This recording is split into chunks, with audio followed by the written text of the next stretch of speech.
किसी एसेट को बिल्ड करने के लिए अपने इंडिविजुअल पर्पस के लिए ले रहे हैं, जिसमें हम अपने आप को फ्यूचर को सिक्योर करना चाहते हैं। मान लीजिए अगर आप किसी बैंक के पास जाते हैं या किसी फाइनेंशियल इंस्टीट्यूशन के पास जाते हैं और वहां से आप कुछ अमाउंट लोन पे लेते हैं। गुड डेट 2 या 3 तरीके के होते हैं। होम लोन अगर हम घर बिल्ड करने के लिए, वो हमारा एक एसेट क्रिएट हो जाता है। काफी लोग बहुत ज्यादा यूज करते हैं, that is credit card.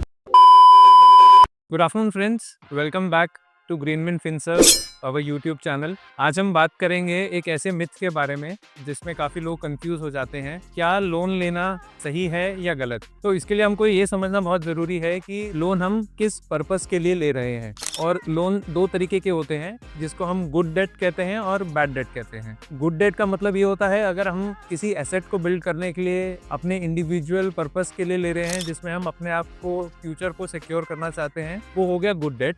Bad debt का मतलब ये होता है कि अगर हम कहीं पे शॉर्ट टर्म स्प्लर्जिंग के लिए कोई लोन ले रहे हैं, दैट इज बैड डेट। तो सबसे पहले हम समझते हैं कि डेट क्या होता है। डेट का मतलब होता है कर्ज लेना। मान लीजिए अगर आप किसी बैंक के पास जाते हैं या किसी फाइनेंशियल इंस्टीट्यूशन के पास जाते हैं और वहां से आप कुछ अमाउंट लोन पे लेते हैं, तो आपको लोन के साथ साथ कुछ इंटरेस्ट भी पे करना होता है। तो आइए हम डिटेल में समझते हैं कि गुड डेट क्या होता है और वो हमारी फ्यूचर में कैसे हेल्प कर सकता है। गुड डेट 2 या 3 तरीके के होते हैं। मान लीजिए हमने अपने स्टडीज के लिए अगर लोन लिया है, वो हमको हेल्प ये करता है कि इन फ्यूचर हमारी अच्छी जॉब लग सकती है, we get a good salary. अगर हम उस पर्पस के लिए अपने एजुकेशन के लिए लोन ले रहे हैं, तो उससे हमारा फ्यूचर सिक्योर हो जाता है। इसी तरह होम लोन अगर हम घर बिल्ड करने के लिए, वो हमारा एक एसेट क्रिएट हो जाता है, जिससे हमारी फ्यूचर में वैल्यू इंक्रीज हो जाती है। अगर हम उसके लिए लोन ले रहे हैं, तो वो भी एक गुड डेट माना जाता है। और एक तीसरे तरीके का लोन होता है, काफी लोग जो है बिजनेस में होते हैं। हम मान लीजिए हमारा बिजनेस बहुत अच्छा चल रहा है और अगर हम अपने उस बिजनेस को इंक्रीज करने के लिए या एक्सपैंड करने के लिए अगर हम लोन ले रहे हैं, तो दैट इज अ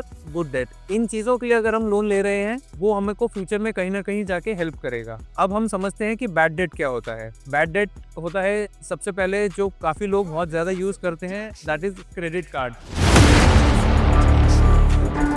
लोग क्रेडिट कार्ड में खर्च करते हैं और उसको फिर मंथली ईएमआई में कन्वर्ट कर लेते हैं, जहां पर एनुअल इंटरेस्ट 30 से 40% तक पहुंच जाता है। दूसरा, कई लोग शॉर्ट टर्म स्प्लर्ज करने के लिए, शॉपिंग के लिए क्रेडिट कार्ड से स्पेंड करते हैं। और दूसरा हो गया पर्सनल लोन।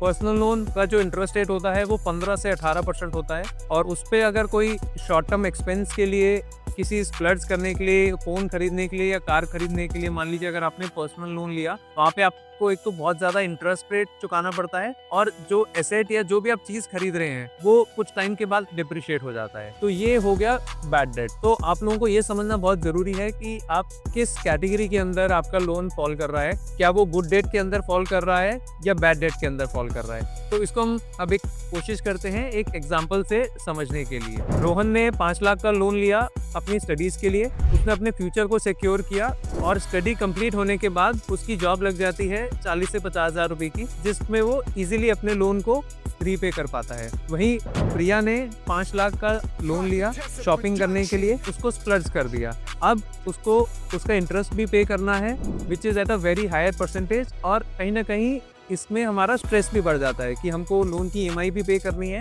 और वो शायद हमारे उतने काम की चीज़ है या नहीं है जो हमने खरीदी है।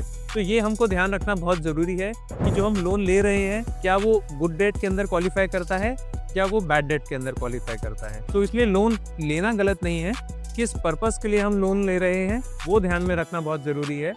अगर सिर्फ खर्चा और स्ट्रेस बढ़ता है तो वो बैड डेट है, otherwise it is a good debt. अगर आपको ये वीडियो पसंद आया हो तो इसको लाइक कीजिए, चैनल को सब्सक्राइब कीजिए और कमेंट करके बताइए इस वीडियो में से आपको कौन सी चीज़ सबसे बेस्ट लगी और इन्फॉर्मेटिव लगी। Thank you so much and please do share with your friends and family members जो शायद कहीं ना कहीं बैड डेट में फंसे हों या कभी उसको एक्सपीरियंस किया हो। Have a good day.